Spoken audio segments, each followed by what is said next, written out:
हे hello what's up everyone, मेरा नाम है ओम और आज हम लोग बात करने वाले हैं इलेक्शंस के बारे में।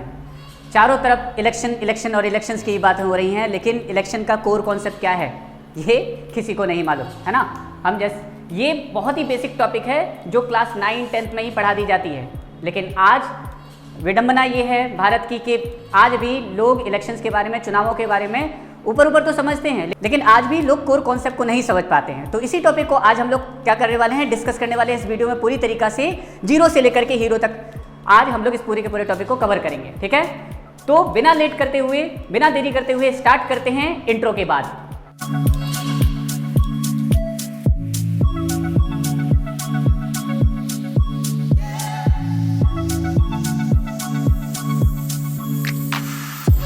तो इलेक्शंस है क्या, इसके बारे में बात करते हैं, है ना। देखो बड़ा अच्छा से लिखा है मैंने इलेक्शंस को, है ना। आप पे सही बात है, मैंने नहीं लिखा है, किसी और ने लिखा है आकर के। करते हैं, ठीक है, समझने की कोशिश करते हैं कि आखिर में इलेक्शंस है क्या, है ना। तो इलेक्शंस क्या हैं, चलो पहले तो समझ लेते हैं कि ये चुनाव, जिन्हें हम लोग इंग्लिश में बोलते हैं इलेक्शंस, वो आखिर में क्या है।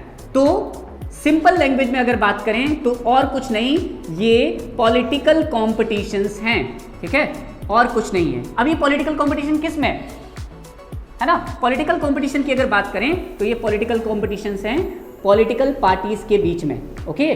जो पॉलिटिकल पार्टीज होती है ना, जिन्हें बोलते हैं दल हिंदी में, है ना, उन्हीं के बीच में कंपटीशन जो होता है उसे हम लोग किस नाम से जानते हैं, इलेक्शंस के नाम से जानते हैं। लेकिन अगर हम बात करें इंडिया में, तो इंडिया में इसकी शुरुआत हो रही है 1947 में, नहीं बच्चों 1947 में नहीं। इलेक्शंस हमारे इंडिया में सबसे पहला इलेक्शन जो हुआ वो 1952 में हुआ, ओके। 1952 में सबसे पहले एक ऑर्गेनाइजेशन की स्थापना की गई। क्यों? क्योंकि एक, अगर बात करें एक डेमोक्रेटिक कंट्री में सबसे ज़्यादा ज़रूरी है कि जो ऑर्गेनाइजेशन इलेक्शंस करवाए वो इंडिपेंडेंट हो पूरी तरीक़ा से, ओके। तो डेमोक्रेटिक इलेक्शंस करवाने के लिए सबसे बेसिक रिक्वायरमेंट क्या हुई कि भाई वहां पे क्या चीज चाहिए, तो एक इंडिपेंडेंट ऑर्गेनाइजेशन चाहिए, जो कि हमारा इलेक्शन कमीशन है, ठीक है। हमारे इंडिया में एक इंडिपेंडेंट ऑर्गेनाइजेशन जो लीड करता है यहाँ के इलेक्शंस को, वेरियस टाइप के इलेक्शंस होते हैं, ठीक है ना। अगर इलेक्शंस की बात करूं इंडिया में, तो इलेक्शंस में देखेंगे आप कि लोकसभा के इलेक्शंस होते हैं, ठीक है, फिर स्टेट इलेक्शंस होते हैं और लोकल गवर्नमेंट बॉडीज के भी इलेक्शंस होते हैं, ठीक है। और इनकी शुरुआत कब हो रही है बच्चा, तो 1952 में इनकी शुरुआत हो रही है। और जिस ऑर्गेनाइजेशन के अंडर ये सारी चीजें करवाई जाती हैं, ताकि इंडिया के इलेक्शन भी क्या कहलाए, डेमोक्रेटिक इलेक्शन कहलाए, केवल कहलाए नहीं, सच में लोकतांत्रिक इलेक्शंस हो, उसके लिए एक ऑर्गेनाइजेशन, इंडिपेंडेंट ऑर्गेनाइजेशन की जरूरत है। और वो ऑर्गेनाइजेशन कौन सा है हमारा, election commission of India, ECI, okay. इसी के हेड होते हैं कौन, chief of election commissioner, okay, जो एक ब्यूरोक्रेट्स होते हैं, ओके। और बड़ी बात यह है कि इलेक्शन कमीशन ऑफ इंडिया इतना ज़्यादा पावरफुल होता है कि वो चाहे तो किसी को भी लताड़ सकता है, किसी को भी बात सुना सकता है ड्यूरिंग द इलेक्शन, वो किन्हीं की भी नहीं सुनते हैं। आपने देखा होगा श्री नरेंद्र मोदी जी को कि वो किस तरीका से इलेक्शन कमीशन ऑफ इंडिया के पास अपना क्या कर रहे हैं, नॉमिनेशन फाइल करने के लिए आ रहे हैं, और जो उनसे फॉर्म ले रहा है वो बहुत ही शांत होकर के बैठा हुआ है, वो उनके सामने खड़े हुए हैं। तो ये पावर है एक सिविल सर्वेंट का, ये पावर है ब्यूरोक्रेट्स का, और एक इंडिपेंडेंट ऑर्गेनाइजेशन होने का। अब क्वेश्चन ये है कि क्या इंडिपेंडेंट कंट्री में ही केवल इलेक्शंस होते हैं क्या, या फिर किसी और टाइप की कंट्री में भी इलेक्शंस होते हैं, ठीक है। तो मैं आपको बता दूं, दुनिया में जितनी भी टाइप की गवर्नमेंट हैं वहां पे किसी ना किसी तरह का इलेक्शंस होता ही है, ठीक है, चाहे वो कंट्री डेमोक्रेटिक हो, लोकतांत्रिक हो या लोकतांत्रिक ना हो। अभी बात समझ में है ना। It means to say that कि किसी ना किसी फॉर्म में, चाहे वो कंट्री एक मोनार्क हो, चाहे वो कंट्री एक किंगशिप से बिलोंग कर रहा हो, उसमें किंगशिप चल रहा हो, राजतंत्र चलता हो, वहाँ पे डिक्टेटरशिप चलता हो, तो किसी ना किसी फॉर्म में वहाँ पे इलेक्शंस होते हैं। तो यहाँ पे समझने वाला कॉन्सेप्ट ये है कि वो इलेक्शंस डेमोक्रेटिक हैं या नहीं, क्योंकि सारे कंट्रियों में, जैसा मैंने बताया आपको कि वो डेमोक्रेटिक कंट्री हो या नॉन डेमोक्रेटिक कंट्री हो, सारे के सारे कंट्रीज में इलेक्शंस होते ही हैं। तो हमें समझना बहुत ज़्यादा जरूरी है कि वो इलेक्शंस एक डेमोक्रेटिक इलेक्शंस हैं या नॉन डेमोक्रेटिक इलेक्शन है, ठीक है। तो यहां से हम डिफरेंशिएट कर सकते हैं इलेक्शंस को डेमोक्रेटिक और नॉन डेमोक्रेटिक इलेक्शंस में। आ रही बात समझ में? तो सबसे पहले समझते हैं कि एक डेमोक्रेटिक इलेक्शन क्या होता है और उसी के आधार पर हम समझ देंगे कि एक नॉन डेमोक्रेटिक इलेक्शन एक डेमोक्रेटिक इलेक्शन से किस तरीका से अलग होता है, ठीक है। तो सबसे पहला क्राइटेरिया जो एक डेमोक्रेटिक इलेक्शन को होने के लिए चाहिए, एक डेमोक्रेटिक इलेक्शंस होने के लिए चाहिए, वो क्या है भाई? तो वो है एक इंडिपेंडेंट ऑर्गेनाइजेशन, ठीक है। जैसा अभी हम लोग ने स्टार्टिंग वीडियो में बात किया था क्या कि एक इंडिपेंडेंट ऑर्गेनाइजेशन होना बहुत ज़्यादा जरूरी है अगर आपको फ्री एंड फेयर इलेक्शन और इंडिपेंडेंट इलेक्शन करवाने हैं तो, अन्यथा उन इलेक्शन का कोई फायदा ही नहीं रह जाएगा, है ना। आगे बात समझ में? तो एक इंडिपेंडेंट ऑर्गेनाइजेशन होना चाहिए। आगे बात समझ में? इंडिया में अगर देखें, इंडिया की इलेक्शंस की अगर बात करें तो इंडिया में एक इंडिपेंडेंट ऑर्गेनाइजेशन है, किसके नाम से? इंडिपेंडेंट ऑर्गेनाइजेशन है इलेक्शन कमीशन ऑफ इंडिया के नाम से, अभी जस्ट मैंने बताया था, ठीक है। अब इसके बाद दूसरा क्राइटेरिया क्या है? दूसरा क्राइटेरिया है कि भाई 1 पर्सन 1 वोट और उसका वैल्यू भी क्या हो? 1 वैल्यू। अगर ये चीज हो तभी आपका इलेक्शन एक डेमोक्रेटिक इलेक्शन कहलाएगा, अन्यथा नहीं। अरे बात समझ में? और क्या होना चाहिए? और होना चाहिए कि आपके यहाँ इलेक्शन जो हो वो रेगुलर बेसिस पे हो। अगर रेगुलर बेसिस पे नहीं हो रहे, रेगुलर बेसिस का मतलब रेगुलर बेसिस है कि एक अंतराल पे, जैसे हमारे यहाँ 5 सालों के बाद एक क्या होता है? इलेक्शन होता है ना। तो इसी तरीका से रेगुलर बेसिस पे इलेक्शंस हो रहे हैं कि नहीं हो रहे हैं, ये बहुत ज़्यादा जरूरी है, ठीक है। आपके पास चॉइसेस होनी चाहिए, ठीक है। चॉइसेस अगर आप नहीं दे रहे हो तो you are basically not a democratic election, you are not facing a democratic election. आगे बात समझ में? सिर्फ और सिर्फ एक ही तरह के लोग क्या कर रहे हैं? अपना रूल में आ जा रहे हैं, तो that is not called a democratic election. अरे बात समझ में ना? तो ये क्राइटेरिया के हिसाब से अगर बात करें और इंडिया के पैटर्न में बात करें, अब समझते हैं कि इंडिया के इलेक्शन डेमोक्रेटिक है कि नहीं। तो पहला क्राइटेरिया क्या था? Independent organisation. इंडिपेंडेंट ऑर्गेनाइजेशन में मैंने बात किया कि इंडिया में जो इंडिपेंडेंट ऑर्गेनाइजेशन है वो कौन सा है? इलेक्शन कमीशन ऑफ इंडिया, ठीक है। Election commission of India basically एक ऐसा ऑर्गेनाइजेशन है जो किसी के अंडर में नहीं है। एक ऑर्गेनाइजेशन अगर किसी गवर्नमेंट के अंडर में आ जाए तो क्या हो सकता है? गवर्नमेंट उसे इन्फ्लुएंस करके इलेक्शंस को अपने फेवर में ले सकती है। अरे बात समझ में ना? तो जरूरी है कि जो भी बॉडी इलेक्शंस करवाए वो बिल्कुल इंडिपेंडेंट हो। अरे बात समझ में? तो yes, election commission of India independent है। अब आप मेरे को बोलोगे कि सर कैसे इंडिपेंडेंट कैसे है ना? क्वेश्चन ये भी है। इंडिपेंडेंट इस तरीका से है कि सबसे पहला क्राइटेरिया कि इसका जो हेड होता है वही गवर्नमेंट के द्वारा ना चुना जाए। हरी बात समझ में? तो चीफ इलेक्शन कमिश्नर हेड होंगे किनके? इलेक्शन कमीशन ऑफ इंडिया के। हरी बात समझ में?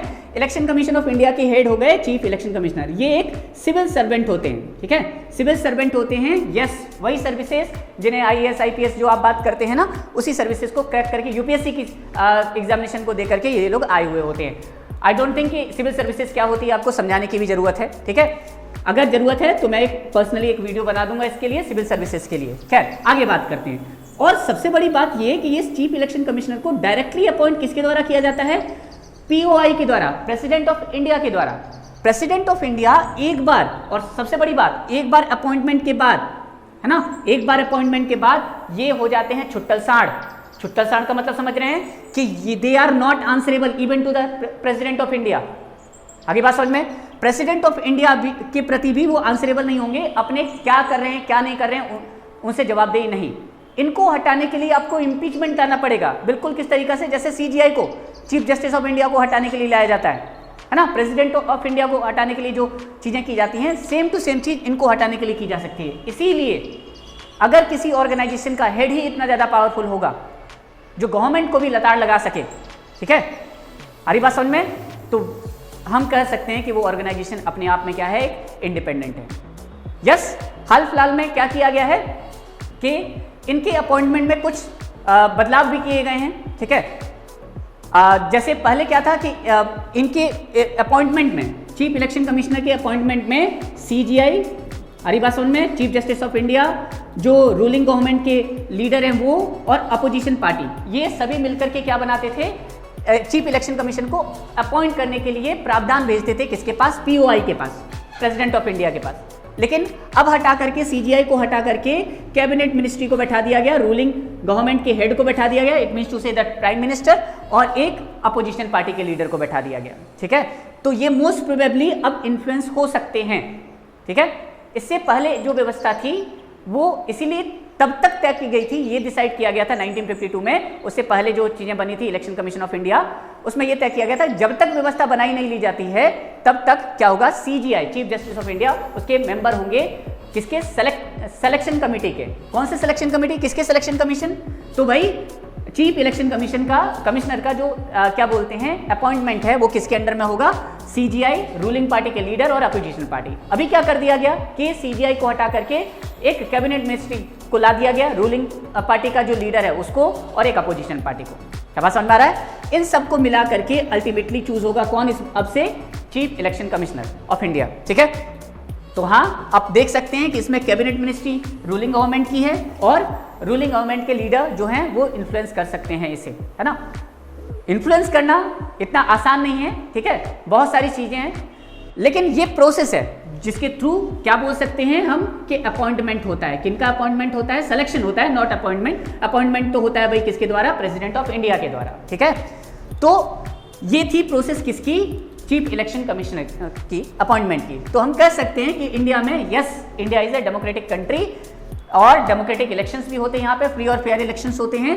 क्यों फ्री और फेयर इलेक्शन होते हैं, क्योंकि इंडिया में एक ऐसा ऑर्गेनाइजेशन है जो किसी के इन्फ्लुएंस में नहीं आता है। क्या बात समझ में आ रहा है? अब देख लेते हैं इंडिया में क्या दूसरा पॉइंट भी क्लियर है।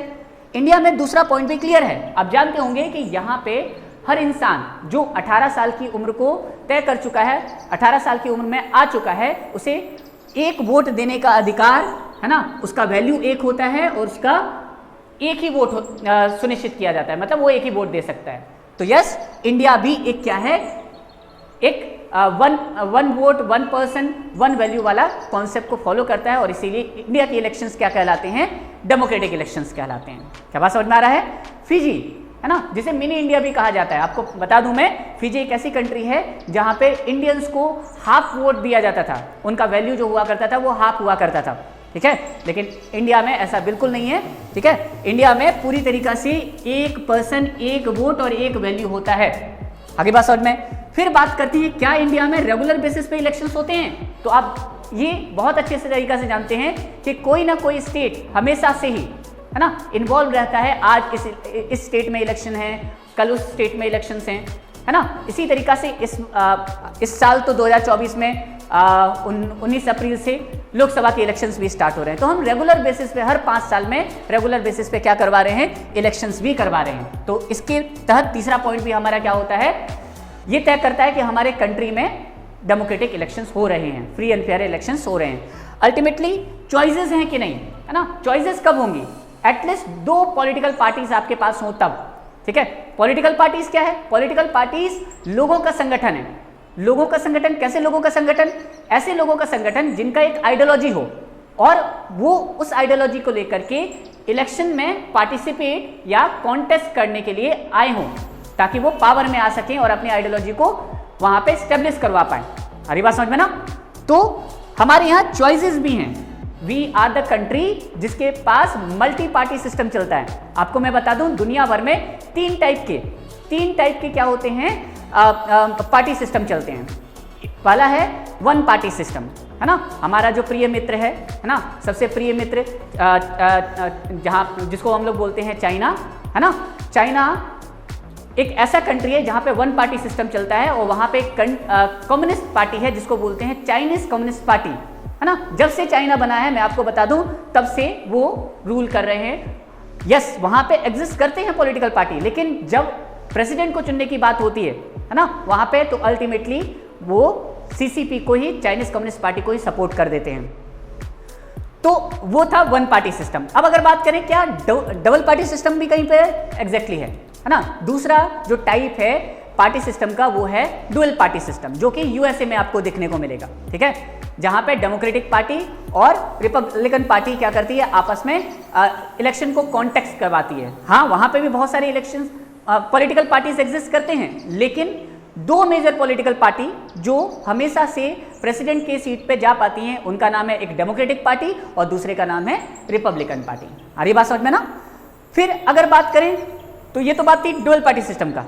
अब अगर बात करें इंडिया का, तो इंडिया में हमें मिलता है तीसरा टाइप का, ठीक है, तीसरा टाइप का क्या, पॉलिटिकल पार्टी सिस्टम, जिसको बोलते हैं हम लोग मल्टी पार्टी सिस्टम। एक ऐसा कंट्री जहां पे more than one political party का चांसेस हो कि वो पावर में आ सकते हैं, तो वैसे कंट्री को हम लोग क्या बोलते हैं, तो उसे ऐसे कंट्री को हम लोग बोलते हैं मल्टी पार्टी सिस्टम। क्या बात समझ में आ रहा है? ओके, अब आगे बात करते हैं। तो इन सारे चीजों से हमें ये तो समझ में आ गया कि इंडिया में जो इलेक्शंस हैं वो फ्री और फेयर और डेमोक्रेटिक इलेक्शंस हैं। इससे हमें ये भी समझ में आ गया कि नॉन डेमोक्रेटिक इलेक्शंस में ये सारी चीजें नहीं होंगी, ठीक है। तो अल्टीमेटली हमने कवर किया अपना पहला पार्ट, जिसमें हमने समझा इलेक्शन के बारे में कि डेमोक्रेटिक इलेक्शन और नॉन डेमोक्रेटिक इलेक्शंस क्या होते हैं। आगे बात समझ में? अब आगे बढ़ते हैं और चीजों को समझते हैं कि इंडिया में आखिर में क्या कॉन्सेप्ट है इलेक्शन का, ठीक है। जैसा मैंने बताया कि इंडिया में मल्टी पार्टी सिस्टम चलता है, ठीक है। मल्टी पार्टी सिस्टम बेसिकली ऐसा पार्टी सिस्टम है जहां पे मोर देन वन, है ना, पार्टी का चांसेस हो कि वो पावर में आ सकता है। तो पूरे इलेक्शन के लिए, इंडिया में इलेक्शंस करवाने के लिए पूरे कंट्री को, लेट्स से कि ये पूरा का पूरा क्या है, एक कंट्री है जिसका नाम क्या है, इंडिया, ठीक है। इसको क्या किया जाता है, डिवाइड कर दिया जाता है, ठीक है। किस बेसिस पे डिवाइड किया जाता है, पॉपुलेशन बाय एरिया के हिसाब से, ठीक है। जितना पॉपुलेशन उसको डिवाइड कर देगा एरिया से, और इस तरह के छोटे छोटे एरिया में डिवाइड कर दिया जाता है जिन्हें हम लोग बोलते हैं कॉन्स्टिट्यूएंसीज, ओके, विधानसभाएं, ठीक है, या फिर निर्वाचन क्षेत्र। अब इन निर्वाचन क्षेत्र से, हर कंस्टिट्यूएंसी से इनफिनाइट नंबर, ठीक है, कितने भी कैंडिडेट खड़े हो सकते हैं, नंबर ऑफ कैंडिडेट खड़े हो सकते हैं, किसके लिए, इलेक्शन में पार्टिसिपेट कर सकते हैं, ठीक है। चाहे वो किसी पार्टी से बिलोंग कर सकते हैं, एफिलिएटेड हो सकते हैं, या फिर वो निर्दलीय भी खड़े हो सकते हैं। आगे बात समझ में? लेकिन मैक्सिमम जो कैंडिडेट जीतेंगे वो कितने, सिर्फ और सिर्फ एक कैंडिडेट जीतेंगे। जैसे अगर मैं बात करूं जनरल इलेक्शंस की, जिसे हम लोग सेंट्रल इलेक्शंस भी बोलते हैं, तो वहां पे ये कैंडिडेट जो जीतेगा उसे हम लोग बोलेंगे एमपी, ठीक है, member of parliament, because after the winning that particular constituency they go to the parliament and become the member of parliament, that's why we call them as member of parliament. I hope you have understand that, okay. अब आप मेरे से पूछ सकते हो कि आखिर में इंडिया में कितने कंस्टिट्यूएंसीज बनाए गए हैं, तो इंडिया में 545 कंस्टिट्यूएंसीज बनाए गए हैं, ठीक है।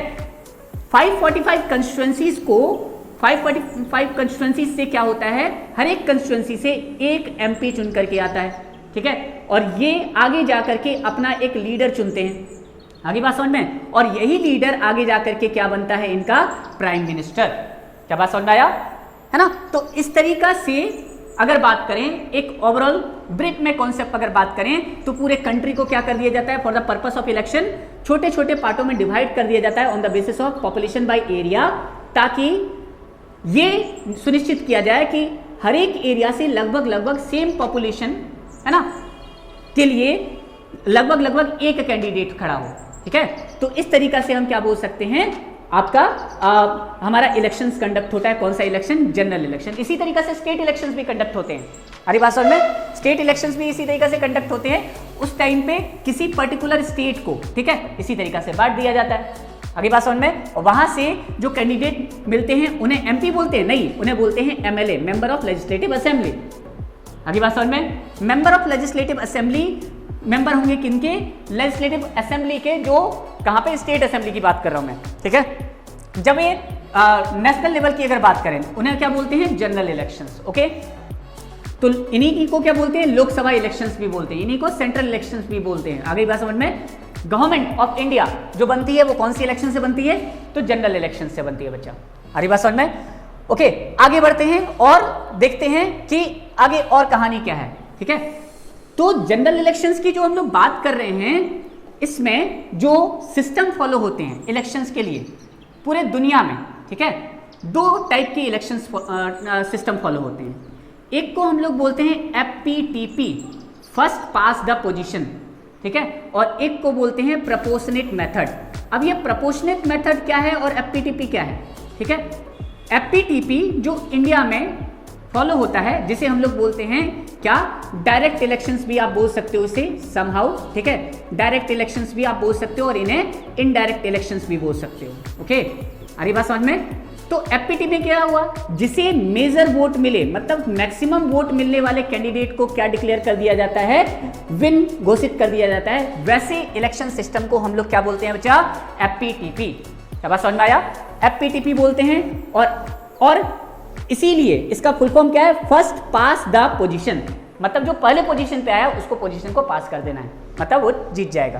प्रोपोर्शनेट मेथड में क्या होता है, प्रोपोर्शनेट मेथड में कोई जीतता कोई हारता नहीं है, ठीक है। आप इलेक्शन में कितना वोट गेन किए उसके हिसाब से आपको वोट मिल जाता है। लेट्स से कि 3 पॉलिटिकल पार्टी हैं ए बी सी, ए को मिला 30%, बी को मिला 50% और सी को मिला 20% ऑफ वोट। तो अब इसके हिसाब से क्या होगा, इसके हिसाब से ये लोग आपस में सीट को बांट लेंगे, आगे बात समझ में, और सब मिलाकर के गवर्नमेंट को बनाएंगे। एफपीटीपी में क्या है, सिर्फ जो कैंडिडेट की पार्टी जीती, मैक्सिमम पार्टी क्या बोलते हैं इलेक्शन सीट को जीत ली, वो पार्टी क्या करेगी, गवर्नमेंट बनाएगी। क्या बात समझ में आ रहा है? इस तरीका से हम कह सकते हैं कि हमारे यहाँ एफपीटीपी और प्रोपोर्शनेट दोनों मेथड यूज होते हैं। कहाँ कहाँ सर? तो लोकसभा के इलेक्शंस के लिए हम लोग यूज करते हैं एफपीटीपी, और प्रोपोर्शनेट मेथड हम लोग यूज करते हैं राज्यसभा के मेंबर्स के लिए, है ना, राज्यसभा के जो इलेक्शंस होते हैं उनके लिए, प्रेसिडेंट के इलेक्शंस जो होते हैं उनके लिए हम लोग इस चीज को फॉलो करते हैं। आई बात समझ में?